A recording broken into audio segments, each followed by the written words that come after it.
Number 9. Sheep's head fish. While fishing off the Melbourne, Florida coast recently, fisherman Paul Lohr caught a strange-looking fish with a zebra-like print and humanoid teeth. In an interview with Lad Bible, the 33-year-old angler described the fish's body as like a snapper-type fish, very compact but meaty. He also mentioned that the creatures have a very strong bite power. Not enough to take a finger, but enough to make you never go near the teeth again. Despite its unusual appearance, the species itself is not rare. It's known as a sheep's head fish, and the creature is typically found on the Gulf and Atlantic coasts in the US. It feeds mainly on crustaceans and uses its teeth to crush barnacles, clamshells, and crab shells, according to Lohr, who added, "Then the shell comes out of their gills almost like a filter so they do not consume a lot of the shell." He further explained that the sheep's head fish is nicknamed the poor man's crab in his area, because its diet makes its meat taste like crab. The species grows to around 30 inches or 76 centimeters long, but Lohr pointed out that specimens of all sizes are incredibly strong, stating, "As soon as you hook them, they swim sideways with a lot of force, and so even a small one feels like a huge fish." Lohr released the bizarre fish back into the water after catching it. Number 8. Aopa. A young boy named Edmund Getz recently encountered an Amazonian river monster. The bizarre fish had washed ashore on the banks of the Caloosahatchee River in Cape Coral, Florida. It was like gray in color with a really thick head, Getz told the local station WINK News. The 7-year-old and his mother both claimed that the specimen was as large as the boy. The creature in question turned out to be an Aopa, according to the Florida Fish and Wildlife Conservation Commission, FWC, which confirmed that the fish is between 3 and 4 feet. Fully grown Aopas can reach lengths of up to 10 feet or 3 meters, and sometimes weigh over 400 pounds or 181 kilograms. Some people think it's one of the largest, if not the largest, freshwater fish in the world, explains Calusa Waterkeep John Cassini, who added that they leap out of the water at great heights. Besides being massive, the species is known for its aggressiveness. Additionally, Aopas are native to the Amazon. They're one of the many invasive wildlife species found throughout Florida and which threaten the state's ecosystems. Cassini and the FWC believe that somebody probably dropped the Aopa into the river. I was pretty surprised initially to see a species that I hadn't seen before in Florida waters, Cassini said. Aopas are extremely resilient, having remained virtually unchanged throughout their 5 million-plus year existence. This potentially spells bad news for the less stable species in Florida, where the FWC is strongly encouraging people to immediately report any out-of-place creatures they cross paths with. Number 7. Mutant Shark. Indonesian fisherman Abdullah Nurin and his brother were quite surprised after accidentally capturing a pregnant female shark in their trawler net in the East Nusa Tenggara province. When they cut her open and found 3 unborn pups inside, 2 looked similar to the mother, while the third baby shark appeared mutated, bearing shockingly human-like facial features including 2 round, cartoonish eyes. Nurin told the media that he planned to keep and preserve the dead shark pup as a good luck charm of sorts. Neighbors offered to buy the specimen from him, but he is unwilling to sell it, according to the Daily Mail. "My home has been crowded with people who want to see the shark," he said. Marine conservation biologist Dr. David Schiffman told The Independent that the shark's facial features likely resulted from a congenital defect of some sort, and that it was probably not a new species. He tweeted that the condition may be something called cyclopia, which is characterized by 2 eyes with a fused orbit. Number 6. Paddlefish. While fishing in the Allegheny River near Pittsburgh, Pennsylvania in 2017, an experienced local fisherman named Aaron Thompson reeled in the most unusual catch of his life. It just took off, he told the CBS affiliate KDKA2 Pittsburgh. It kind of stayed in the water. Then when it got so far, it came up out of the water. And that's when I knew I had something different. Then we fought for maybe 10-15 minutes before we got it in. Thompson's wife took photos and posted them on social media, where they received an outpouring of shocked responses. Some commenters speculated that the fish was a prehistoric monster, and they weren't too far off with this guess. The local Army Corps of Engineers picked up the specimen, which turned out to be an American paddlefish, a long-lived species that first appeared on the fossil record around 125 million years ago. Paddlefish are bottom feeders, meaning that they are not attracted to bait, but this one just happened to become snagged in Thompson's fishing line. He released it back into the river, telling the media in his own words, "A picture's good enough. You don't have to kill everything you catch." American paddlefish are identifiable by their long, slender snouts. They are closely related to sturgeons, another so-called living fossil specimen that has remained virtually unchanged for millions of years. Last July, fisherman James Lukehart caught a massive 70.5-inch long, 146.7-pound paddlefish at Keystone Lake in northeastern Oklahoma, nabbing the new state record for the largest paddlefish caught on record. He defeated the previous record set by his fishing guide, who, just a month earlier, captured a 143-pound or 65-kilogram paddlefish. Despite being bumped from the #1 spot, the guide showed good sportsmanship by providing a witness signature on the affidavit detailing the new record holders. Number 5. Longnosed Chimera. Gary Goodyear, a fisherman from Templeman, Newfoundland and Labrador, Canada, was shocked last year when he caught a species he didn't recognize while fishing for turbot in Bonavista Bay. The crew discovered the strange, deep-dwelling creature after hauling the boat's net up from over 2,600 feet below the water's surface. Nobody knew what it was. I said, "Good God, what the heck is that?" Goodyear told CBC. "I've never seen nothing like that before. I thought it was a platypus, because he had that big snout on it." Measuring nearly 3.3 feet or 1 meter long, the fish looked like he had wings, and his nose was almost like rubber, in Goodyear's words. The perplexed angler posted photos of the creature on Facebook in hopes that somebody could identify it. He determined that it was likely a long-nosed chimera, and that he was lucky nothing bad happened to him or his crew while they handled it. "We didn't know it had a spine with venom in it," he said, adding, "It was just another fish to us, and we were handling that with bare hands." It's the strangest fish Goodyear has ever encountered. In his words, "To tell the truth, I don't want to see much more." Carolyn Meary, a marine biologist with the Newfoundland and Labrador Department of Fisheries and Oceans, said that long-nosed chimeras are related to sharks, skates, and rays. Hailing from the Rhinochimedara family, there are 8 known living species. These ancient fish, which are typically found 656 and 3,280 feet or 200 to 1,000 meters below the water surface, lack bones and are entirely cartilaginous. It has a long, pointy snout, Meary told CBC. Its green eyes are bright neon, which gives you that surreal or monster effect to it. She further explained that the fish Goodyear accidentally captured likely died while being hauled to the surface due to pressure changes in the water, adding that the fisherman and his crew were lucky that it was not alive, as the fish could inflict a bad injury if the animal was alive and flailing, thrashing about. Number 4. Out of Place Opa. Late last year, a group of fishermen made what they called a once-in-a-lifetime catch 80 miles off the Virginia Beach coast. A 143-pound Opa fish.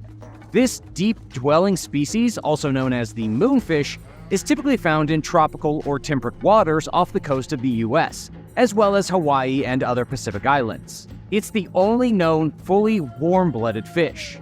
The group, consisting of friends John Wetherington, Michael McTaggart, and Nick Kemp, believed that they had made the first ever Opa catch on record in Virginia, which is a believable claim, considering that the species is not known to live in those waters. While the world record Opa catch weighed 180 pounds, most specimens weighed around 100 pounds or 45 kilograms on average, making the Virginia beach catch impressive in its own right. The men caught the gigantic fish near an area called Norfolk Canyon, where the water's depth drops from 300 feet or 91.4 meters to around 6,000 feet. They had spent hours trying to catch swordfish with no luck when the Opa bit the bait. 45 minutes of wrestling with the fishing line ensued before the friends managed to get the gargantuan fish on deck. The catch was so rare, other fishing boats didn't believe what the men had reeled in. But the pictures they took spoke for themselves, and at last update, the group was waiting to hear if they had made a record catch, as they suspected. Jellynose Fish. Earlier this year, someone contacted the Florida Fish and Wildlife Research Institute with photos of an unidentified, unique-looking fish that they found on New Smyrna Beach. Researchers determined that the specimen was a jellynose fish, a group of ray-fin fish from the Atelodopapi family, which encompasses roughly a dozen species across 4 genera. Knowledge of these bottom-dwelling deepwater fish, which also goes by the name tadpole fish, is limited due to their difficult-to-access environment, making the chance encounter one rare.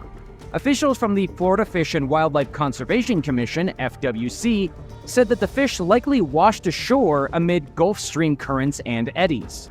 In 2009, researchers from a sea turtle conservation program caught a dead 6-foot-long, 2-meter jellynose fish off the coast of Bahia, Brazil. At first, scientists didn't recognize the creature.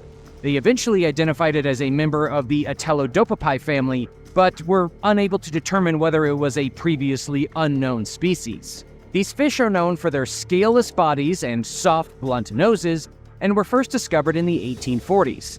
They are found in many parts of the world at depths between 1,300 and 2,300 feet. Like most other deep-sea species, they are cartilaginous, and their bodies are not designed to survive at sea level or anywhere near it, making it highly unlikely for a person to cross paths with a lived specimen. Number 2. New species. While anchored off the coast of central Japan during an expedition in 2016, marine biologist Yoshihiro Fujiwara and a crew of other scientists captured a huge, bizarre, never-before-seen purple fish using specialized nets that descended all the way to the seafloor. Fujiwara was sure that someone else had seen the creature before, since these waters are so heavily fished, CBS News reported. But this was surprisingly not the case. Working with the rest of his team from the Japan Agency for Marine Earth Science and Technology, JAMSTEC, Fujiwara searched for previous references to the strange creature and found none, leading them to conclude that they had genuinely discovered a new species. Jan Jade Poulsen, a Denmark-based biologist, was skeptical when he first saw grainy photos of the creature, which the crew claimed weighed 55 pounds or 25 kilograms. Lucy Kraft told Dana Jacobson in a CBS This Morning interview earlier this year. Poulsen further explained that while it's not uncommon to discover big, bony fishes in the ocean's surface layers, it's extremely rare to find one at extreme depths. Dubbed Yokozuna, or sumo champ, the fish is an apex predator, according to an isotope analysis. Further studies place the specimen within the Aliphosophalid family of fish that exist worldwide, and are commonly known as slickheads. There are around 100 known species. Based on a few seconds of video footage that the crew captured nearly 2,600 meters below the water's surface, experts believe that the Yokozuna is a strong swimmer that may cover long distances. But there is a lot left to learn about the newly identified creature, which is difficult to observe in its natural habitat. Number 1. Sea lamprey. In early 2013, a photo of an alien-looking creature that a New Jersey fisherman caught on the Raritan River 2 years earlier went viral on social media. The 23-year-old angler, Doug Cutler, had thought nothing of the catch at the time. After all, these eel-like specimens, with round mouths filled with sharp rows of teeth, were a common sight for the experienced fishermen. The images of the catch went viral after Cutler's friend posted them on Reddit in a weirdest catch contest, and mainstream media quickly picked up on the story. The creature, known as a sea lamprey, measured roughly 3 feet or 1 meter long and weighed around 4.5 pounds or 2 kilograms, according to Cutler. They are parasitic, snatching onto fish with their sucker-like mouths and using their teeth-covered tongues to pierce the prey's skin and suck out their insides. Sea lampreys are considered invasive in some places, like the Great Lakes, where they pose a major threat to the region's marine ecosystems. But they are considered endemic in the area where Cutler caught one, as they are known to seasonally travel upriver from the ocean to spawn. Cutler speared the sea lamprey simply because he had never caught one before, He didn't eat it, even though some fishermen do. Instead, he simply took pictures and discarded the dead specimen.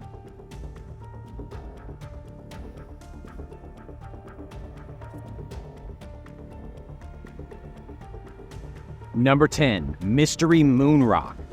There are some discoveries out there that scientists just can't explain, and one of the most recent comes from our very own moon. China's Yutu-2 lunar rover recently found what could be a surprisingly young collection of rocks while exploring the far side of the lunar surface. Basically, the lunar rover found rocks that are lighter in color than many other of the moon rocks, meaning that they are significantly newer to the surface of the moon than the other stones. This could lead to some huge scientific breakthroughs in the geological history of our moon. Upon closer inspection, the rover found that the rocks were not very eroded, meaning that they haven't been affected by the huge changes in temperature that occur on long lunar days and nights on the moon. However, the unexplainable part is that scientists don't know exactly what this means. Why would there be young rocks on the moon? There were quite a few of them, and they all appeared to be similar in both size and shape, meaning they are probably related. Still, even though the rocks appeared new on the moon could mean anywhere from 10 to 100 million years old. It's really hard to say. And the significance of these moon rocks won't be understood until quite a bit more investigation is done. Number 9. Sky quakes. If you've never heard of earthquakes in the sky, you're not the only one. And yet, skyquakes are a very real thing that scientists can't explain. Basically, a skyquake is a mysterious booming noise that happens unexpectedly during a clear blue sky. In November of 2017, residents from 15 different counties in Alabama reported hearing skyquakes at the exact same time, with booms so loud that some people called 911. A few hours later, the National Weather Service said that there was no explanation for the noise, while radar scans and satellite images of Alabama did not show any fire or smoke that could have come from an explosion. And of course, the United States Geological Survey spotted not a single sign of an earthquake on their seismic monitoring system. In the end, nobody had an answer for what the immense booming sound was.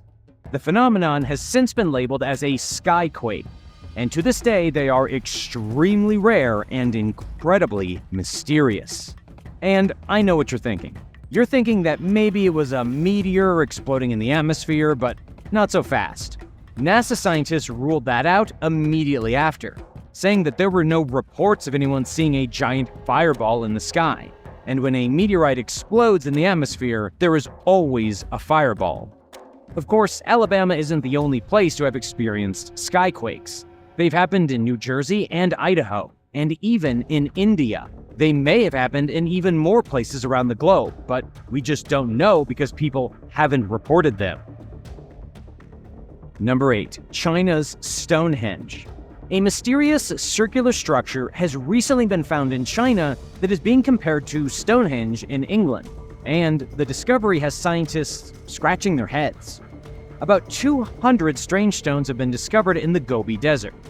Locals refer to them simply as the strange stone circles, with each formation varying in size and in shape, and with one particular monument resembling the shape of the sun. Experts believe that these strange formations were likely crafted by primitive nomads who worshipped the sun thousands of years ago. These same experts believe that these sites could have been used for ritual sacrifice, though what kind of sacrifice and what the purpose behind the sacrifice was is still a total mystery. But here comes the real kicker. The Chinese stone formations and the Stonehenge located in Wiltshire are incredibly similar. Both ancient structures are related to old races of people who worshipped the sun, and the stones used to construct each site were brought from outside the general area. But while the original Stonehenge has been dated and properly studied, the stone formations in China are still not understood. And while we know when they were built, we don't know which people actually constructed them, and we still don't know what they were used for. Have you ever been to China? What was it like?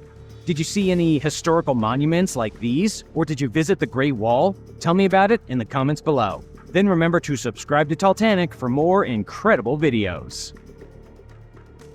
Number 7. The Colossi of Memnon.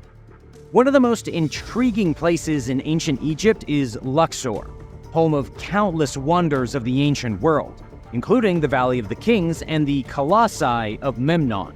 But today's story is about the mystery surrounding the Colossi, which were originally crafted in the 14th century BC as some of the largest statues in the entire ancient world. They were part of a mortuary temple constructed for Amenhotep III back when Luxor was still known as Thebes, capital of the ancient Egyptian Empire. To understand the Colossi better, we need to take a look at Memnon. He was a mortal Greek from Homer's famous story Iliad. After Memnon's death, his mother Eos shed tears every single morning for her dead son. Eos was the goddess of dawn. So after the Colossi were built, something very strange happened. They began to sing. After an earthquake destroyed part of one of the colossal statues in 27 AD, every morning a sound could be heard like singing coming from the huge statues. The Romans of the time believed that the singing was coming from Memnon's mother as she mourned for her son. This is how the Colossi of Memnon got their name. But now you're probably wondering how a pair of statues could possibly sing? The truth is that nobody knows, and by all accounts, they really did. Mind you, they didn't sing in the beginning. It wasn't until the earthquake that they began to make noise, and they don't make noise anymore. And yet, according to how stuff works, the Roman Emperor Septimus Severus repaired the broken statue and thereby stopped the singing. The best that scientists can come up with is that somehow the humidity from the broken stone mixed with the rising heat in the morning and created a noise that could be heard far and wide. Number 6. The global hum? There is something that people have begun to call the global hum, which scientists around the world are at a loss for explaining. Let me start from the beginning.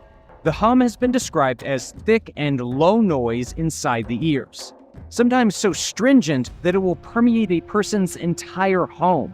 It has been heard by roughly 2% of the population, with some experts claiming it's a mysterious auditory phenomenon. However, nobody's sure when the hum began or when people started to notice it. But we do know it started getting attention in the media during the 1970s in England.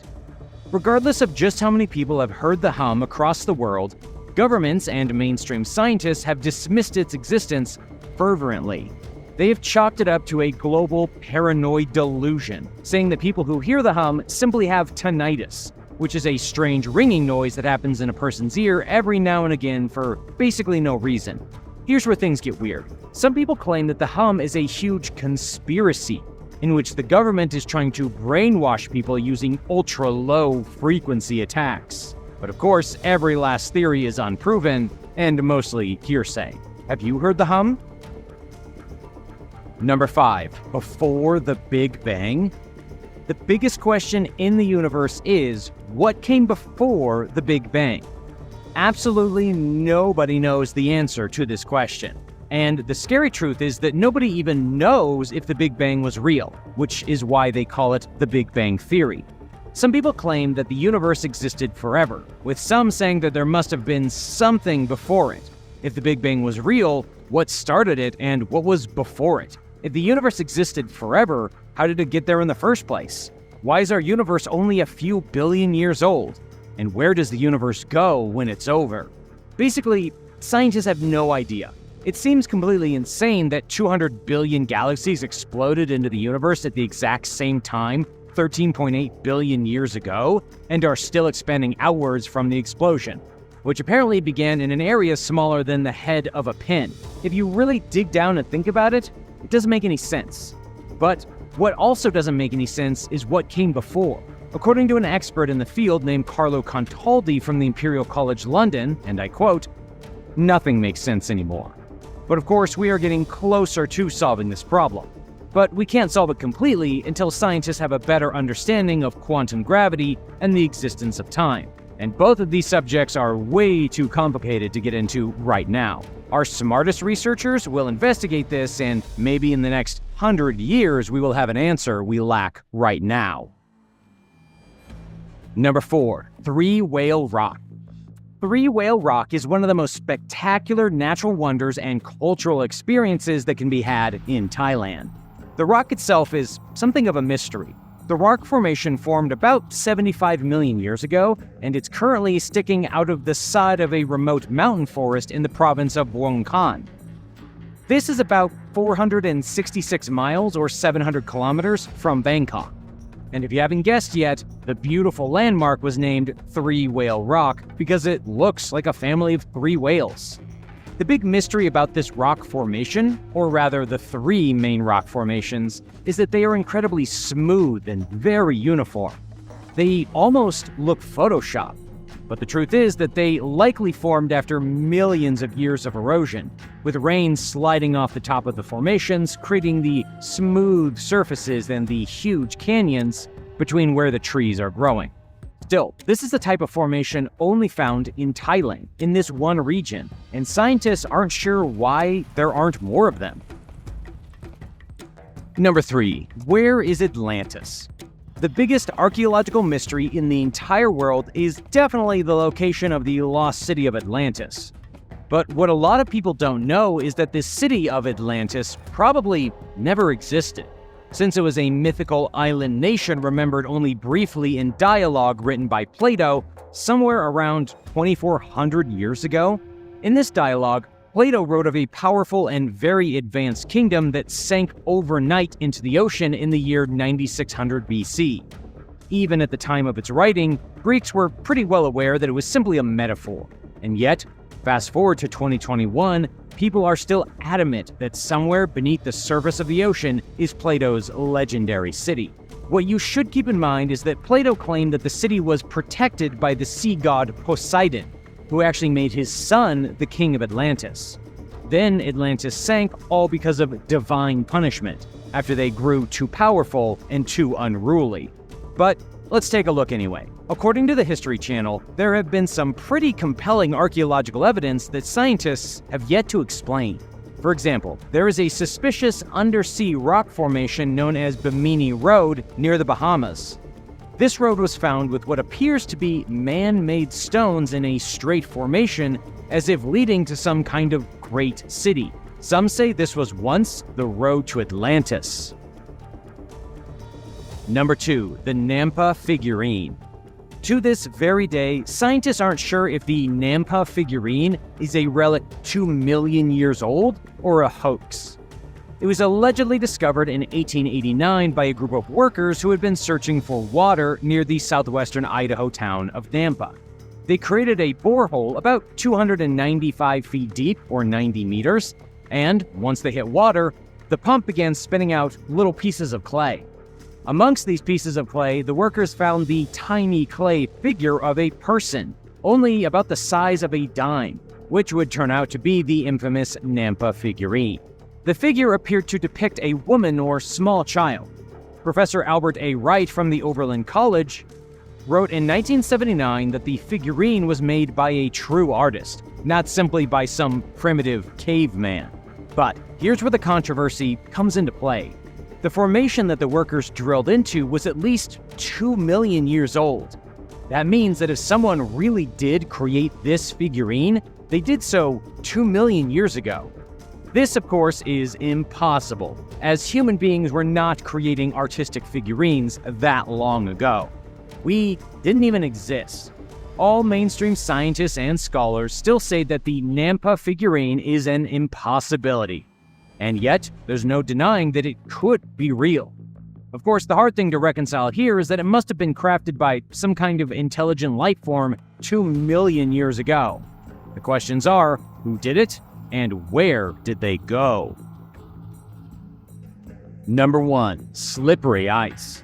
Believe it or not, one of the strangest things currently unknown to scientists is why ice is slippery. Of course, we know ice is slippery. This is not a debatable fact. It's the nature of the slipperiness that has scientists scratching their heads. Generally, all scientists can agree that ice is slippery because of a very thin layer of water that is generated by friction, like when you walk across an ice rink. The friction from your feet creates a thin layer of water that you can slip on. But it's this tiny bit of water between your feet and the ice that has scientists baffled. The thin layer of water has never been properly measured. No scientist on Earth knows how thick it is, and even its very existence is the subject of heated debate. Even more mysterious is that liquid water is not a very good lubricant, which is a little confusing when it's so slippery on ice. In a new study from a physics laboratory in Paris, a team of scientists tried to get to the bottom of this mystery. They were able to demonstrate with their tests that friction does 100% generate a thin film of water. However, it turned out that the thickness of the water was roughly the same thickness as a strand of hair, way thinner than theoretically estimated previously. Also, this film is not just water, but a type of viscous water with almost the same consistency as oil, which is probably why it's so slippery. Still, even after all these tests, a lot of the "why is ice so slippery" question is still left unanswered. Do you have any theories about these unexplainable discoveries? Let me know your thoughts in the comments and be sure to subscribe.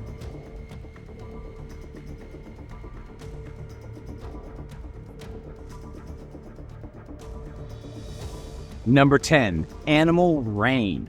Animal rain is one of the rarest and most unbelievable natural phenomena in the world, and yet it's 100% real. Animal rain refers to an incredibly rare meteorological event in which animals literally rain from the sky. What kind of animals? Well, mostly fish and frogs. The first documented case of animal rain was in the 1st century AD, when fish and frogs supposedly reigned over the Roman Empire. But that was hardly the only incident. Animal rain happened as recently as 2009, when dead tadpoles and fish rained down on the Japanese prefecture of Ishikawa. Then there was Louisiana in 1947, when fish rained down so heavily that cars and trucks were running them over. But animal rain is not some kind of magical event. It happens because of gusts of violent wind, which throws animals into the sky and sweep them into the atmosphere, where they eventually rain back down to the ground when the violent winds disperse. There are also several types of tornadoes called waterspouts that form over bodies of water, and these can sometimes suck fish and frogs out of their natural habitat and deposit them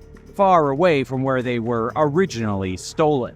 Number 9. The Eye of the Sahara. The Blue Eye of the Sahara is a very special geological formation found in the Sahara Desert that looks a lot like a giant bullseye. The formation is about 25 miles or 40 kilometers wide and contains rocks that apparently predate the appearance of life on our planet. It's situated in Mauritania, in northwest Africa. The eye is visible from space and has actually been used as a visual landmark for astronauts making the journey to and from Earth. But the way that the eye was formed is simply fantastic. Most geologists today agree that the eye was formed when the supercontinent Pangaea began to pull itself apart. This was many millions of years ago, as the Earth's tectonic plates have shifted many times since it first formed. The Eye of the Sahara was first photographed by the outside world in the 1960s, and until then had only been known by the local nomadic tribes. Geologists first believed the Eye of the Sahara was an impact crater, created by something from outer space, but we have since learned that it's actually a geological dome. The rocks inside the formation are about 100 million years old, and some even older. As Pangaea was breaking up to form the continents of our Earth, the Atlantic Ocean started flowing into the Sahara Desert. As Pangaea continued to pull apart, magma from deep inside the Earth pushed outwards and formed a huge rocky dome. The Eye of the Sahara is the scar left behind from this world-changing transformation.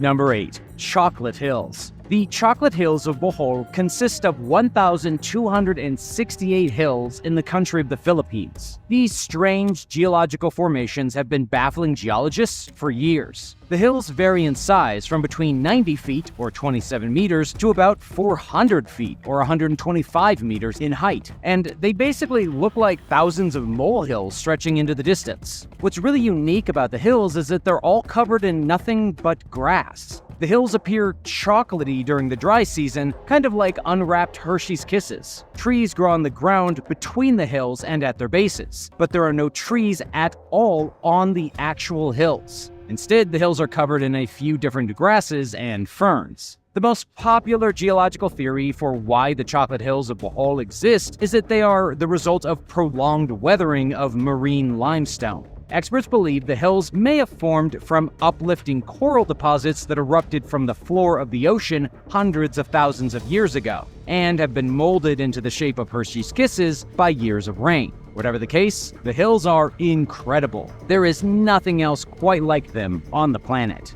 Number 7. Lake Baikal's turquoise ice. The turquoise ice of Lake Baikal is one of the most spectacular natural phenomena in the world. Lake Baikal is the largest freshwater lake in the world, located in Siberia near the city of Irkutsk. The lake contains roughly 20% of the fresh water on Earth, and is home to at least 2,000 different types of flora and fauna. It's also the oldest freshwater lake anywhere on the planet, dating back around 25 million years. It's the largest and the deepest, and in the winter, it's renowned for its startling turquoise ice, a color of ice that is not found anywhere else in the world, at least not naturally, that is. So, how does Lake Baikal do it? Well, the turquoise color is possible because of just how clear the water in Lake Baikal is. The lake isn't polluted in the slightest, meaning that when the lake freezes in the wintertime, massive shards of transparent ice turn either see-through blue or straight-up turquoise. Have you ever seen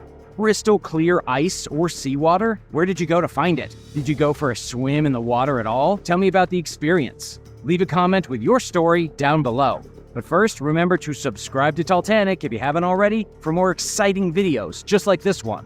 Number 6. Snow chimneys. In Antarctica, there's a natural phenomenon known as a snow chimney. Snow chimneys are huge towers of ice and smoke that can be found near Mount Erebus, a volcano that tends to spew out hot gas and lava on occasion, positioned just above the McMurdo Station research site on Ross Island. Gas and heat seep through the sides of this giant mountain of fire and cause the nearby snow to melt. All of this melting creates ice caves along the sides of the mountain and along its base. These caves are then heated from the constant warmth of the volcano. Hot gases, including steam, force their way out of the caves, but the steam freezes the second it hits Antarctic air. The freezing steam creates a natural chimney of ice, some of which grow up to 60 feet or 18 meters tall. The area around Mount Erebus turns into a Dr. Seuss dreamland when the volcano erupts, with steam vents built from ice dotting the landscape.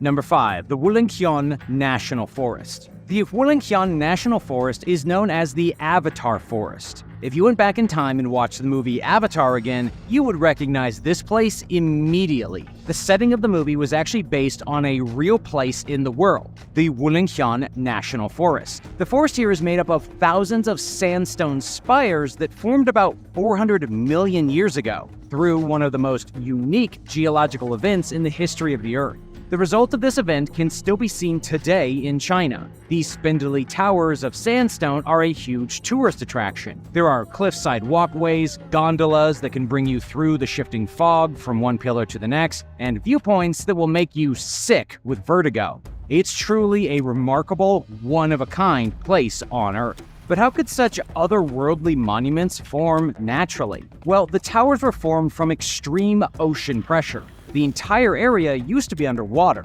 Iron and quartz and sandstone formed a very dense layer at the bottom of the sea. The ocean eventually vanished. There was a sudden explosion of earthquakes, tectonic shifts, and erosion from glacial carvings, and the end result was that the huge sandstone deposit was broken apart into thousands of skinny stone towers, which still stand today. Number 4. Pyramid clouds. Clouds can form all kinds of silly shapes, but the coolest natural phenomenon that occurs with clouds is when they form superformations like the pyramid that was recently photographed hovering above Mount Fuji in Japan. The cloud formation is known as lenticular, and it was able to form because of special minerals inside the mountain that contain superconducting elements to create vortex waves. These vortex waves slice an ordinary cloud into fragments that look like disks, and they get smaller as they rise. The end result is what appears to be a pyramid of clouds hovering over the tip of Mount Fuji.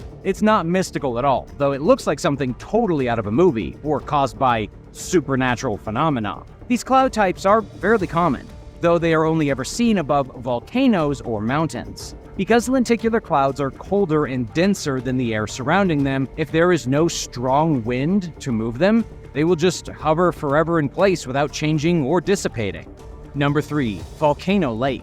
Inside the crater of the Kawaijin volcano in Indonesia, there's a turquoise lake unlike anything else in the world. According to the NASA Earth Observatory, it is the largest acidic lake in the entire world.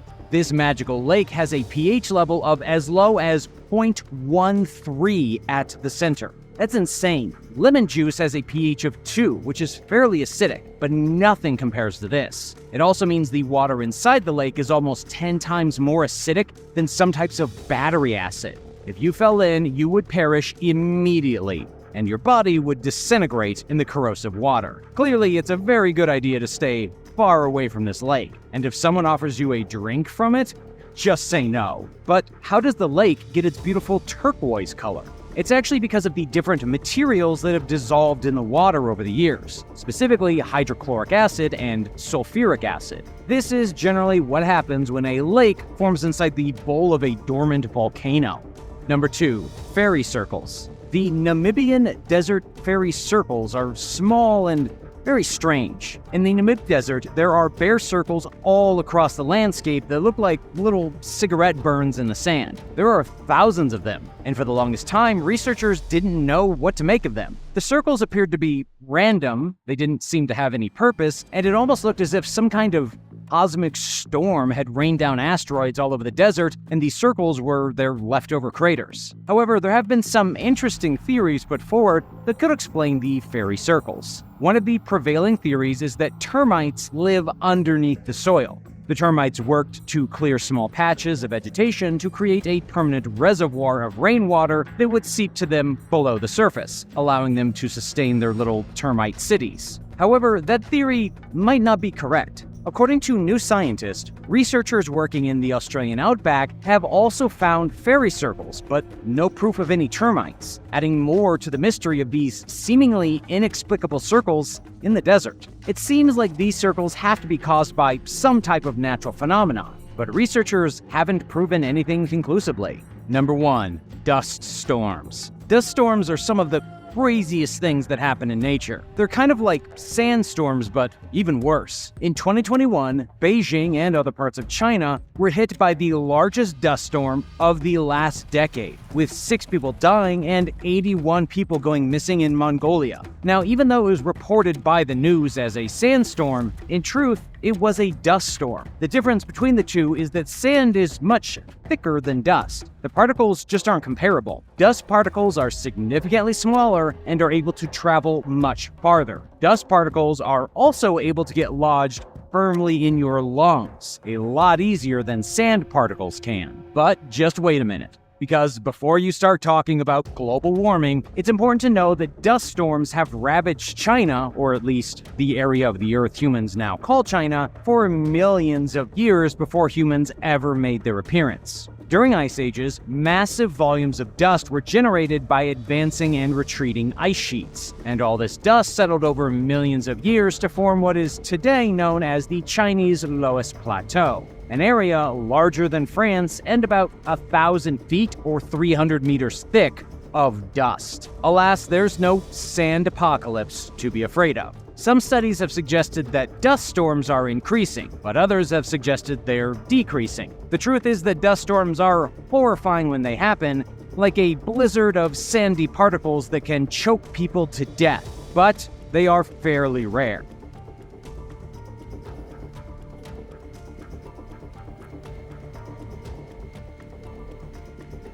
Number 10. The Ubed Figurines. The Ubed Figurines are some of the strangest, rarest, and most unbelievable treasures ever found by archaeologists. The figurines depict what has been described as lizard people, and the strange appearance of these artifacts has led conspiracy theorists to label them as proof that reptilian humanoids have been sharing our planet for hundreds, if not thousands and millions, of years. Apparently, an ancient race of reptilian overlords have been right in front of our noses the entire time. Paleontologist and American-Canadian geologist Dale Russell suggested an interesting theory. Based on experiments, the possibility that some dinosaurs may have survived the apocalypse that saw the majority of their species go extinct The remnants of this species could have evolved into highly intelligent life forms. Of course, this is just one theory. These lizard statues were found at the archaeological site Al-Ubaid, which ties with ancient Sumerian. The artifacts are believed to be 7,000 years old.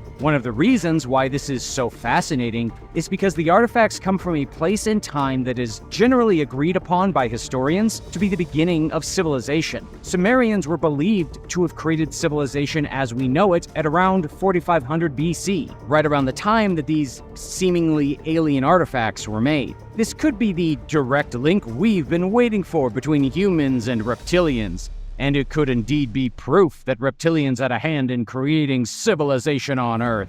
Unfortunately, there have not been many mainstream scientific studies done on these figurines. We know they're real. We know they can be found all over ancient Ubaid sites, but it seems like the mainstream scientific community is completely ignoring their existence. Number 9. Grave Creek Stone. Discovered in 1838, amateur archaeologists originally discovered what is known as the Grave Creek Stone in Moundsville, West Virginia. Discovered in a burial mound that was built in various stages from 250 to 150 BC, the mound was home to various ornaments and other relics that are said to have contained a small, flat, sandstone tablet inscribed with an unrecognizable alphabet. Wax impressions were taken of the stone in the late 1860s, which were later sent to the Smithsonian Institution. However, the original was supposed to be sent to the British Museum, but never made it there. The characters on the stone do not seem to have any alphabetical or phonetic equivalent. Some believe that they are symbolic or picture writing. To make it even more confusing, it isn't clear whether the lines of figures were supposed to be read from left to right or from right to left.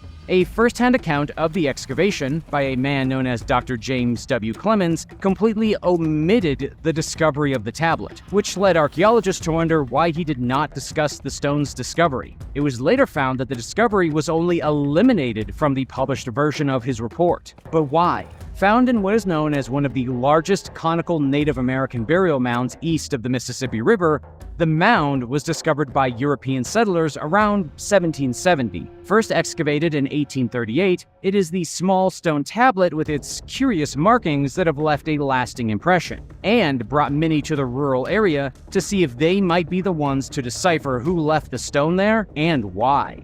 Number 8. Royston Cave. Located in Hertfordshire, England, the Royston Cave is a bell-shaped chamber deep in the bedrock that continues to puzzle curiosity seekers. Located near the junction of prehistoric and Roman trackways, the cave is decorated with elaborate carvings that some say are comparable to medieval carvings found at sites across Central Europe and Israel, with some of the depictions including the crucifixion, the Holy Sepulchre, and various saints. Historians continue to work to identify the creators, who are believed to have created the drawings in the 13th century. Still, some academics continue to debate the origin and function of the cave, with some believing it could have been used as a secret meeting site for the Knights Templar. Discovered in 1742 when workmen uncovered a buried millstone that concealed a well-like shaft, the cave, which was filled with material, had to be excavated. Although initially people believed they would find treasure buried within, pottery, a human skull, and bones were found within the Royston Cave.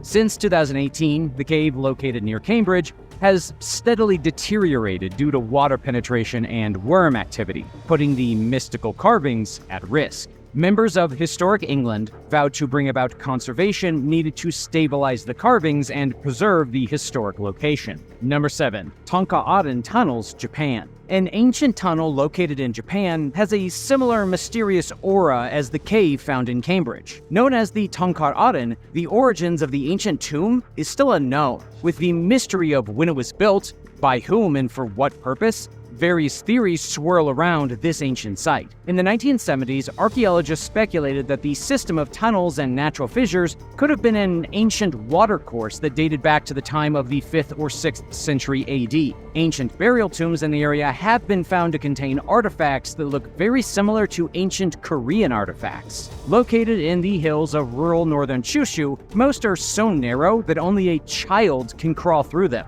Making these ancient tunnels even more compelling is the addition of a shrine with beautiful wood carvings at the end, as well as ancient burial mounds downhill that curious history buffs can visit. Have you ever visited a cave with mysterious findings inside? What was there? Were you scared? Tell me about it in the comments below. Then remember to subscribe to Titanic if you haven't already for more amazing videos just like this one. Number 6. Veste Fibula.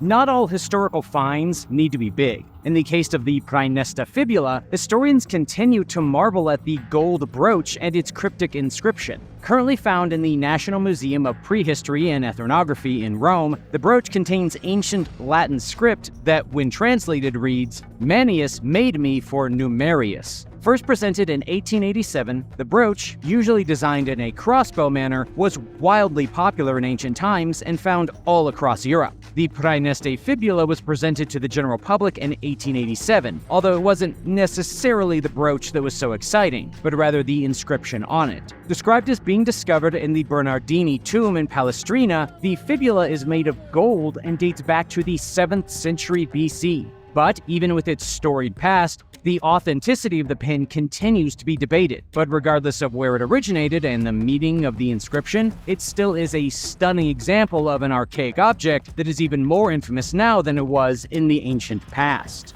Number 5. Chancai burial dolls. Not all grave goods are created equally. One look at the Chancai burial dolls from a pre-Columbian civilization in modern-day Peru, and they do not look very different from modern-day rag dolls. However, these dolls are a connection to a mysterious culture that later fell to the Inca Empire. With a lack of written records about the Chancai culture, very little is known about them. But with archaeological remains and other objects discovered during excavations, the Chancai culture is believed to have had a certain degree of political power. Like other cultures, various pottery and clay items have been found in the archaeological record. But the so-called burial dolls are just one example of the textiles the Chancai are best known for. Made from woven fabric, most of the dolls are stuffed with reed or fibers. One example, a llama doll currently displayed in the National Gallery of Australia, was found to be stuffed with tiny round grains instead. Normally dressed in gendered garments that are woven to the size of the doll, most have tapestry woven faces with dramatic facial features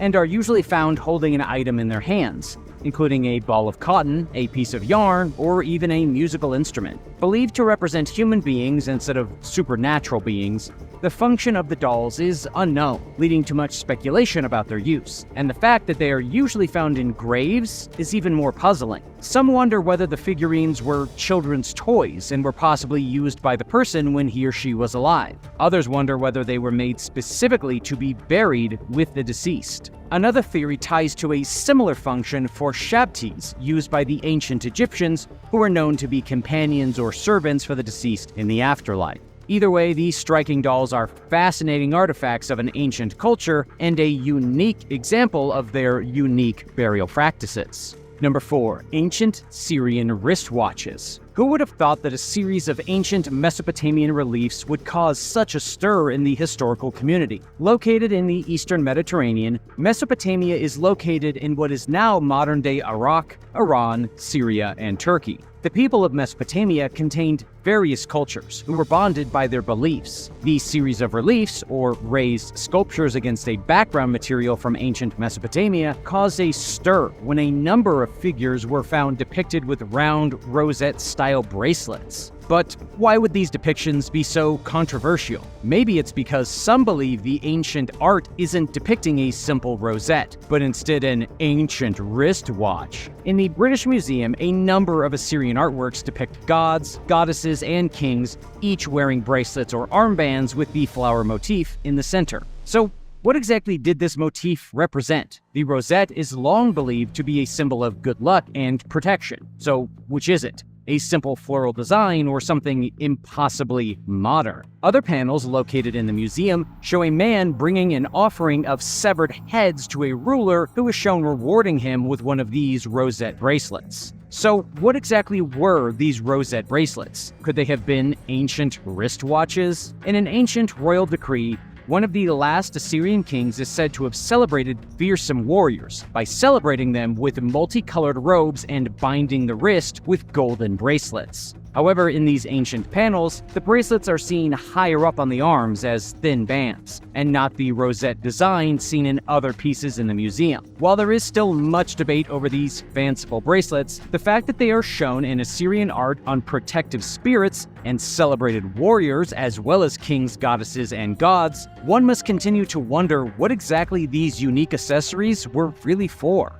Number 3. Ancient Roman Signet Ring. An amateur treasure hunter in the United Kingdom stumbled upon what would become a fascinating find of a Roman figure of high status. Believed to date from around 200 to 380, the rare gilded artifact features an engraving of the Roman goddess Victory. Depicting the god riding a chariot pulled by 2 horses, the signet ring was often worn by nobility as a status symbol of power or importance. Usually, the rings would allow the wearer to make their mark with initials or a coat of arms in metal or stone, sometimes used to authorize documents by pressing the design in clay or wax. Popular for centuries and dating as far back as 3500 BC, the people of Mesopotamia wore cylindrical seals around their necks. Later, ancient Egyptians transformed the design into a ring, using it to seal important items. As for the ring discovered by the amateur treasure hunter, the 1800-year-old gold Roman signet ring, dating from 200 to 300 AD, was turned over to the British Museum in London to determine its value and pinpoint the origin of this stunning design. Number 2. Golden Earrings of Korea. When archaeologists were excavating what is known as the Gold Crown Tomb in Korea in 2015, they came across a pair of extremely rare gold earrings dated to the Silla dynasty, which ruled from 57 BC to 935 AD. Although hundreds of pairs of Silla gold earrings have been found in the tombs that belonged to noblemen and noblewomen in the past, the design of these earrings has never been seen before. Believing they had once belonged to a male, as Silla men often wore thin earrings, the tomb owner remains a mystery. Complicating the find even further, they were found alongside a sword engraved with the letters that read King Yasagi. Established in the mid-4th century, Silla is known for huge tombs that belonged to kings, queens, and aristocrats. Because gold was a symbol of supreme power, one would believe that the owner of the earrings must have been a very important person in ancient times. The discovery in the 1920s of these earrings, found alongside the body of a victim of what archaeologists believe was human sacrifice, are made even more mysterious by the fact that there is no mention of King Yasagi in any existing Silla records. Number 1. Canadian Bison Bone Pit. It's not uncommon for the land around Calgary, Alberta, Canada to flood during these spring months. However, in 2013, a local ranch owner found a stunning sight that would have archaeologists flocking in droves to the area. Spending weeks excavating at this site, researchers discovered deposits of thousands of bison bones at what is known as an ancient bison jump.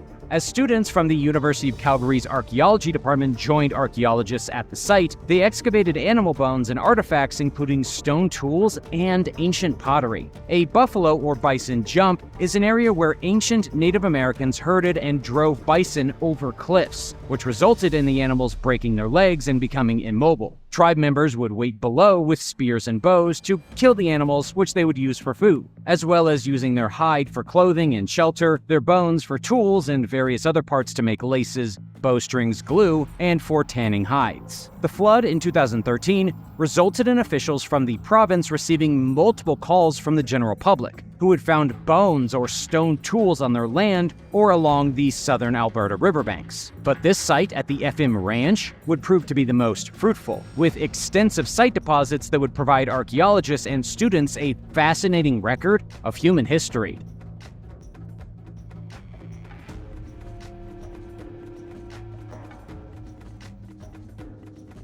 Number 10. A huge crocodile. One of the strangest things ever found in a river was a monster crocodile discovered in an African river north of Zimbabwe near the border of Mozambique. Of course, there are lots of different types of dangerous wildlife in the rural parts of Africa, but this was no ordinary animal. It was vicious and cunning. and threatened local residents with its presence. In fact, this huge and terrifying crocodile was so big that it had begun to feast on the local cows. It was so dangerous that the poor croc was hunted down and killed by an animal control officer. Nobody thought at the time to measure it, but the local villagers did get a photograph of the deadly crocodile, which experts have estimated to be around 16 feet or 5 meters in length. That's nearly as big as the longest saltwater crocodile in captivity today. If left alone, this river monster could very well have moved on from cows to people, devouring everyone in the local villages. Number 9. An ancient Slavic god. In 1884, one of the strangest artifacts in archaeological history was pulled out of a muddy river in Ukraine after over 1,000 years of being forgotten. The artifact was a 4-headed monolith carved with human faces and strange symbols. And ever since its discovery, it has confounded researchers all over the world. To this day, the outrageous 4-headed monolith is the only existing monument to a Slavic culture that existed before the rise of Christianity. It's known as the Zabruch idol, which translates to English as World Seer. Historians believe the idol was probably representative of a Slavic god of war. It was probably pulled down and then thrown into the river as garbage sometime between 800 and 980, around the time when Christianity began to spread and become prominent in Ukraine, Belarus, and Russia. This was a time when other pre-Christian gods and idols were also being destroyed as the new religion took over. The idol itself is almost 9 feet or 2.8 meters in height. It consists of 3 separate tiers.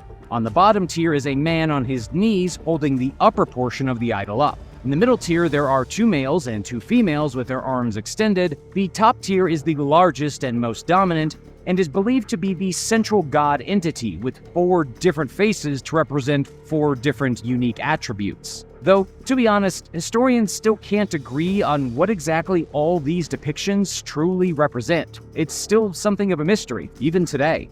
Number 8. Lost fuselages. Disaster struck in 2014 when a train jumped off the tracks and landed tons of cargo in the river below. Crews in Montana found themselves having to pull a trio of Boeing 737 fuselages out of the Clark Fork River after a train derailed and all of the precious items it was carrying landed underwater. According to Montana Rail Link spokeswoman Linda Frost, this was the first time the company needed to pull their own cargo out of a river. Strange, right? There was no listed explanation for this incident. Fortunately, nobody was injured when the 19 cars derailed, but a lot of damage was caused and valuable cargo was lost or destroyed. As for the cause of the derailment, it was still under investigation at the time of the report. Boeing had to send workers to the scene to assess the damage, seeing as these 737 fuselages belonged to them. Out of the 6 fuselages being carried, 3 landed in the river and the other 3 landed on dry land. They were supposed to be delivered to Washington, where they would eventually get assembled into new airliners. As if the fuselages in the river wasn't hectic enough,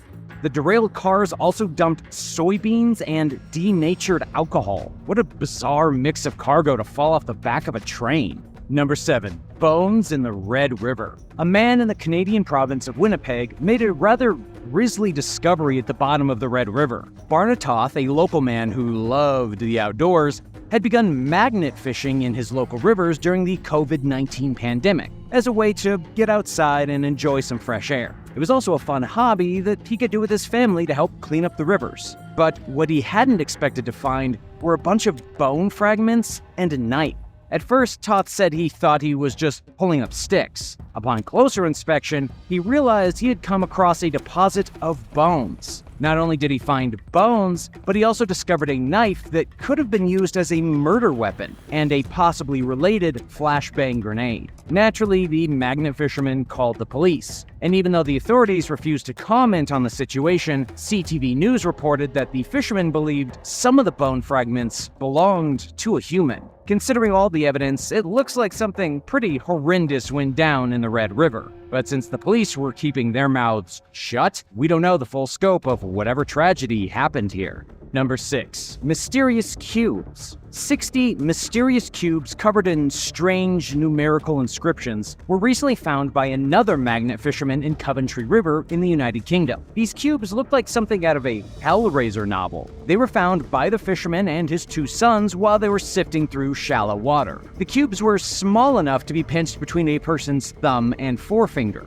Each one was extremely light, and all of them were inscribed with neat grids and a language that appeared to be ancient Sanskrit. That's a language from India, which is nowhere near England. What brought these cubes halfway across the world? Nobody is exactly sure what these cubes are, though some people have claimed they could be connected to some sort of Hindu prayer ritual. They definitely appear to be Indian in origin, and the inscriptions on them were probably used for prayers while being thrown into the river. Nobody is exactly sure what ancient Indian artifacts were doing in an English river, and absolutely no progress has been made in tracing them back to their origins or even dating them. In all likelihood, somebody from India was traveling in the area and lost their prayer cubes. But there are more mysterious possible explanations out there. Number 5. Laughing gas and jelly beans. When volunteers decided to clean up the River Worth, also in the United Kingdom, they discovered some very unusual objects. In fact, they discovered a lot of unusual objects. The cleanup volunteer group pulled out stuffed teddy bears, a can of jelly beans, a large bag of clothes, several shopping carts, a large terracotta cactus painted gold, some thrown away license plates, an entire bucket of syringes, and perhaps, most strange of all, a bag filled with empty laughing gas canisters. Oh yes, and a small hoard of old toilets were found either inside the river or on its shores. Apparently, this river in Yorkshire has been used as a dumping ground for years. One of the volunteers even said he witnessed people pulling up in cars and throwing entire bags of trash over the bridge and into the river. The sad part is that even though the volunteers have done a great job cleaning up and finding cool stuff, chances are the river will still get filled with toilets and jelly beans again. Have you ever volunteered to clean up garbage in a natural place that was polluted? Where did you go? What did you find? Tell me about your experience in the comments below. Then, if you haven't already subscribed to Titanic, do that now. More strange videos are coming out very soon, and you don't want to miss them. Number 4. Prehistoric bear tooth. A diver checking out the bottom of the Copper River discovered a fascinating animal fossil from a time long before humans ever lived in North America. Eric Prowl sees himself as an amateur fossil hunter, and he was thrilled when he pulled a prehistoric bear tooth out of the river. The tooth was about 3 inches or 7 centimeters in length, and belonged to a giant, short-faced bear, which went extinct a very long time ago. And, believe it or not, this wasn't Eric's first amazing find. The year before, he discovered a woolly mammoth tusk while combing the bottom of the river, as well as several dozen shark teeth and the jaw of a prehistoric cat. Giant bears appeared in the United States about 800,000 years ago, before spreading north to Canada. The average giant black bear then could reach about 12 feet when fully drawn up, and weigh about 2,000 pounds. But unfortunately, these bears went extinct roughly 11,000 years ago. Well, unfortunately for them, but fortunately for us. I know I wouldn't want to encounter a bear like that while I was out hiking. Would you? According to Richard Holbert from the Florida Museum, they were the biggest carnivores that have ever lived in North America. It's also likely that our prehistoric ancestors hunted them and eventually drove them to extinction. Those were some incredibly brave cavemen to go toe-to-toe with the legendary short-faced bear. Number 3. Mutant man-eating fish. In a river in India, a giant man-eating fish was targeting swimmers after having developed a taste for human flesh.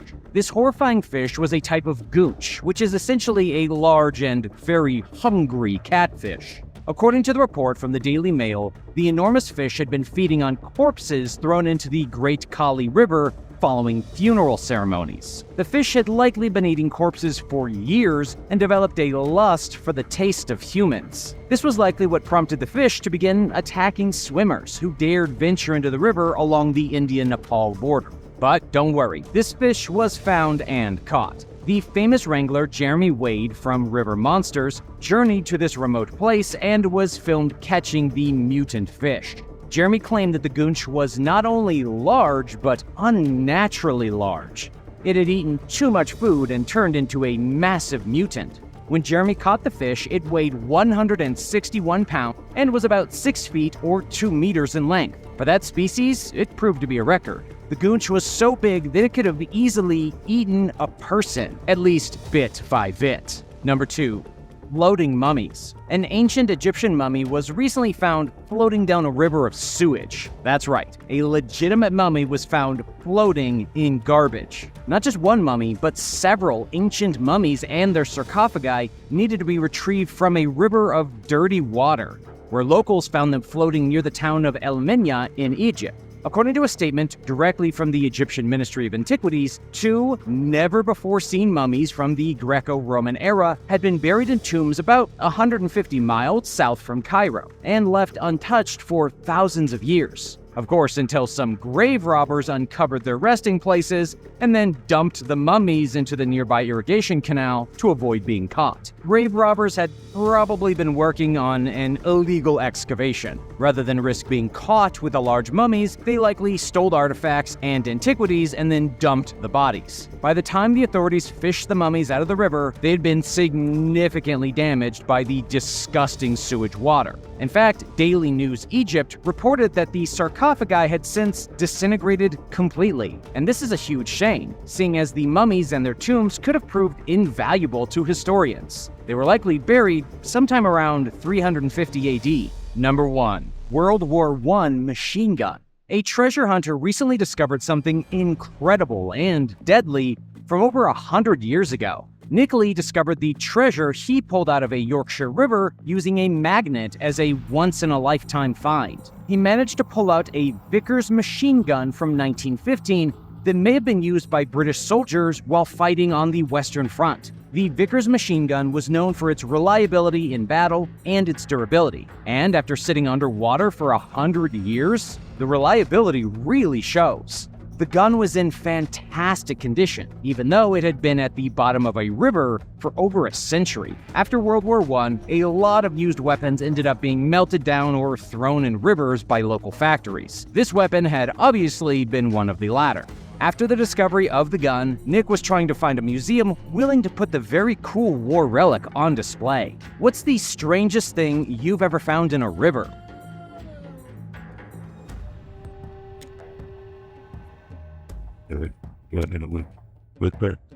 Number 8. Bannerman's Castle. If you thought you had to travel to Europe to see a castle, think again. Nestled on Polypel Island in New York State, a crumbling ruin that once housed military surplus sits abandoned in the middle of the Hudson River, just north of New York City. The island is just a 30-minute boat ride from the eastern bank of the river, and here you can see the Bannerman's Castle. It was named after Irish-born Francis Bannerman VI. The island was first spotted by the businessman in 1900 when he and his wife were traveling. Bannerman was looking for a place to house his growing military surplus collection that he'd been storing in a 7-story storage on Broadway in New York City. After purchasing a large cache after the Spanish-American War, he needed a place to expand, and he thought the island would be the perfect place to do so. He bought the land for $1,600, which would be about $50,000 today. He blasted a section of land to make a place for his warehouse. But that was just the beginning. Looking to create something a little more eye-catching than an ordinary concrete building, he brought in a team of day laborers to recreate the castle from crude sketches he'd done on scrap paper. It had terraced gardens, a dry moat, a drawbridge, and a smaller structure also added as a summer home and to welcome special guests. When it was new, it probably looked like something straight out of a fairy tale. But the idyllic setting didn't last for long. Some 10 years after setting down roots, an explosion in the nearby powder house broke windows on both banks of the river, and it could be heard up to 50 miles or 80 kilometers away. Luckily, Bannerman's wife, who had been sitting in a hammock, had briefly left to get a cold drink, returned unscathed, only to find a chunk of concrete in the hammock where she had been just moments before. Days later, most of the debris had been removed, but damage to the roof and windows was never repaired. After the couple died, the island was put up for sale and most of the munitions were removed. The government of New York State bought it in 1967. Astonishingly, remnants of the cache still remain, with some estimates putting 50% of the cannons scattered around the US as originating from Bannerman Island. A fire in the late 1960s destroyed much of the castle, and weather took its toll on what remained. The castle is now overgrown and reclaimed by nature, and stands as a glimpse into the past of one man's dream to leave a mark on the Hudson. Number 7. Foxtrot-class submarine, Russia. The Foxtrot-class diesel-electric vessel was quite active during the Cuban Missile Crisis. This class of submarine nearly started World War III, when a group that had been patrolling in the Caribbean were spotted by American surface ships. The submarines were pursued, with the US dropping signal depth charges to locate them. A commanding ship of a small Soviet submarine flotilla believed they were under attack, and that war had broken out. Armed with a nuclear-tipped tornado, the ship's political officer and captain were prepped to arm and fire the torpedo. Luckily, an admiral aboard refused to give his consent, and nuclear war was averted. The now obsolete ships have ended up in some very interesting places, with one even docked next to the Queen Mary in Long Beach, California. Another, left to rot in Amsterdam after being temporarily used as a presentation space, sits rusting as owners refuse to pay the towing fees to take the 1950s-built vessel away. Built in the Soviet Union, 58 vessels were built for the Soviet Navy, with 2 of its 3 decks dedicated to the batteries needed to keep the machine moving. It was a slow vessel that was crowded and relatively small compared to others. By the time the last sub in its class was launched, the design was obsolete, and with the last of the Foxtrots retired between 1995 and 2000, they are now a relic of the Soviet defense program. Have you ever been on a submarine? What was it like? Did you feel claustrophobic? Tell me your thoughts in the comment section below. Then remember to subscribe to Titanic if you haven't already for more intense videos. Number 6. Herta Island Ghost Town, Hebrides. Over 100 miles or 160 kilometers from mainland Scotland, the St. Kilda archipelago sits in the Atlantic Ocean. With 4 islands out in the harsh water, Herta Island, the largest, has a storied past as one of the UK's most remote islands. Created by a volcanic eruption long ago, the rugged terrain has high slopes that plunge into the ocean and can only be reached via a small bay after an 18-hour boat ride from the mainland. Inaccessible much of the year due to turbulent seas, St. Kilda is known to have had inhabitants from prehistoric times, with the last of the residents leaving in 1930. Part of the Kingdom of His Excellency of the Islands in the 15th century, St. Kilda boasts a Viking settlement and the remains of Viking burial tombs. With limited resources, those who could tough it out relied upon birds for meat, eggs, and oil, as well as fishing when the weather permitted. Crops like potatoes and sheep, who provided milk and wool, also sustained these hardy people, who were governed by a council consisting of all the men on the island. Keeping mostly to themselves, residents began welcoming visitors in the mid-19th century, soon relying on the income to procure supplies during the short summer months. But life was hard on the island, and in the 1800s, when the Australian government funded immigrants to settle on the continent, some 42 islanders left Herta behind on a voyage across the ocean. Sadly, only half of the pioneers survived the trek to start a new life in Australia. Over the following years, life went downhill for the remaining islanders. Increased interaction with visitors brought disease and a sharp rise in infant mortality. The British set up a navy base on the island, but it was a double-edged sword. Islanders benefited from regular mail and supply deliveries, but in turn, they learned more about life on the mainland, and life on Herta did not look so idyllic in comparison anymore. In 1930, the last of Herta's residents were evacuated to work in the funerary forest in Scotland. Now, only the resident colonies of seabirds, including 100,000 puffins and gannets, call Herta home. Number 5. Islas de las Muñecas, the Island of the Dolls. Abandoned places like the Island of the Dolls in Mexico are scary enough on their own, but the dark past and how the island came to be is equally disturbing. Wondering how an entire island near Mexico City could become home to hundreds of decaying dolls? It all started when a man named Don Julian Santana Barrera, who was suffering from emotional problems, left his wife and family and retreated to the island. While hiding there, Don Julian discovered the body of a young girl who had drowned. Not long after, a doll came floating down the canal, which Don Julian took as an omen that he needed to appease the spirit of the dead girl. Hanging the doll in a nearby tree, Don Julian took on the role of island caretaker. But he did more than simply look after the place. Over the next 50 years, Don Julian collected dolls from the canals and from the trash, hanging them like the first doll in the island's many trees. Some were whole, but others were headless or taken apart.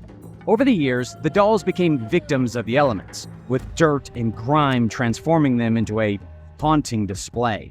Sadly, while his family never believed he ever found the body of a girl, Don Julian was convinced of it, and devoted the rest of his life to honoring her in this macabre way. Unfortunately, Don Julian went to his grave believing, and sadly, he too also became a victim of the very canal where he believed the young girl lost her life. In 2001, his body was found drowned, bringing to end the sad chapter of his solitary life.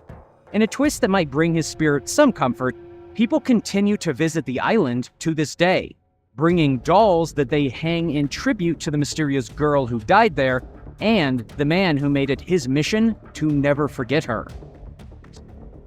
Number 4. Cyprus Varosha Beach Resort. Do you think it would be cool to stumble across a ghost town? Well, for the first time since the 1970s, a ghost town beach resort in North Cyprus has reopened and is ready for visitors. The Varosha Resort had been abandoned decades ago, after Turkey invaded the island in the Mediterranean. For years, the island was considered a kind of no man's land between the two groups living there, with the area acting as a barrier between the Turkish north and the Greek south. But in the summer of 2020, local authorities hinted that the town would once again be open. Once home to 25,000 residents and boasting more than 12,000 hotel rooms, the popular island was known for its beachfront, earning it the nickname of the French Riviera of Cyprus. Once a booming resort town, popular with the rich and famous, Turkish forces took control of the island and blocked it off in the mid-1970s, after which the sun-kissed playground fell into disrepair. Now, after revamping the collapsing hotels and crumbling shopping district in the vacation town, the barren wasteland with its rusting barricades and fences is set to welcome visitors once again. Residents still live in the city of Famagusta, but the Varosha district had, up till now, been blocked off. In a stunning revelation, the Prime Minister of the Turkish Republic of Northern Cyprus declared that he was starting the process of allowing public access to the land, the streets, and beach. International authorities, however, were outraged by the move, believing it goes against international laws and decisions made by the UN Security Council. Still, the beach was, in fact, reopened in late October, with a handful of visitors snapping selfies in front of the still crumbling remains of the once buzzing tourist hub. EU representatives continue to be concerned that the move would cause more tension amid Cyprus settlement talks. Although it may not look like the ghost town you pictured in your head, this beachfront resort, once a place for rest and relaxation, is one that continues to spark controversy. Number 3. Belgium Dadi Park, Moorland. Located in Belgium, close to the French border, the oldest amusement park in Europe sits decaying in the forest. Opened in the 1950s by a local pasture for the children of families visiting a local basilica, the playground eventually expanded into a theme park. It had a collection of amusement rides, including a long suspension bridge, swings, slides, a carousel, and bumper cars. Unfortunately, a series of accidents at the park took place on increasingly run-down rides. The last straw was a very serious accident in 2000, when a young boy lost his arm on one of the rides. As visitor numbers steadily declined, the park fell into disrepair and Dadi Park closed. At the time, it was only a temporary shutdown, with owners vowing to renovate and perform maintenance. But finding an investor and competition from other larger amusement parks put a dent in the plans, and the park was eventually abandoned. Over the following 10 years, several other attempts to revive the now crumbling park occurred, but nothing came of the efforts. Now, the one-time playground and amusement park sits abandoned and rusting among the plants and trees. Demolition of the park began in 2012, with urban explorers continuing to visit the spot. Finally, in 2016, the original owner decided to turn the relic into a green recreational and residential area. Number 2. Georgia Koch Pillar. A stunning site west of Georgia's capital city in Eastern Europe, the Kotsiki Pillar is a refuge for monks who are looking to get closer to God in their worship. Difficult to reach, with no trains traveling to the remote region, the trek must be taken by car or bus, and once one arrives, there is a 20-minute hike up a steep pillar. But taking this arduous climb is worth it, because once you make it to the top of the 130-foot or 40-meter tall limestone column, you will find a church that was built in the 6th to 8th centuries. Dedicated to a 7th century monk named Maximus the Confessor, the church also has a burial chamber, a wine cellar, and 3 hermit cells. But it isn't only tourists who visit the site.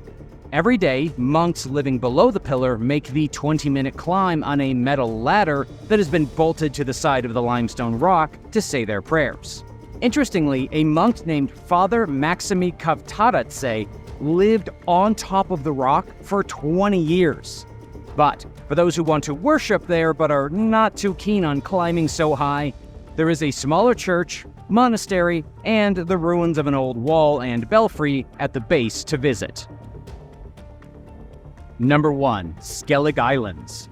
A twin-peaked island off the southwest coast of Kerry County in Ireland, Skellig Michael, or St. Michael's Rock, was once home to monks in the 6th century who created a remote refuge on the site. Dedicating it to St. Michael, the patron saint of high places, Skellig Michael housed a refuge at its summit above the rough waves below. A precarious stairway leading to the top remains today, but it's not mortar holding the 1,000-year-old steps together. But the spectacular early medieval island monastic site is not only a beacon to curious tourists, it also houses many rare birds, including puffins and some 23,000 nesting pairs of a bird known as the northern gannet. While the first written account of the locale comes from the late 8th century, it's believed that the monastery could have been established as early as the 6th century. There are also reports of rampaging Vikings coming to Skellig Island in the 9th century, believing the monks were housing valuable objects. To this day, the monastery buildings remain remarkably preserved. Beehive-type huts sit on a platform with crosses and a cemetery with 22 early grave slabs. Archaeologists believe that no more than a dozen monks lived here at any given time, and excavations at the site have found the remains of at least 8 individuals, all either adult males or children from 9 to 11 years old. Much superstition surrounds the island, with false tales of everything from unseen forces walking through the property to the belief that an ancient serpent temple had been built there. For those wondering what such a fantastical place might look like, you can catch an extensive glimpse at Skellig Michael in The Force Awakens and The Last Jedi movies in the Star Wars franchise. Which of these abandoned things was your favorite? Tell me in the comments below. Thank you for watching, subscribe to Titanic if you haven't already, and I'll see you next time.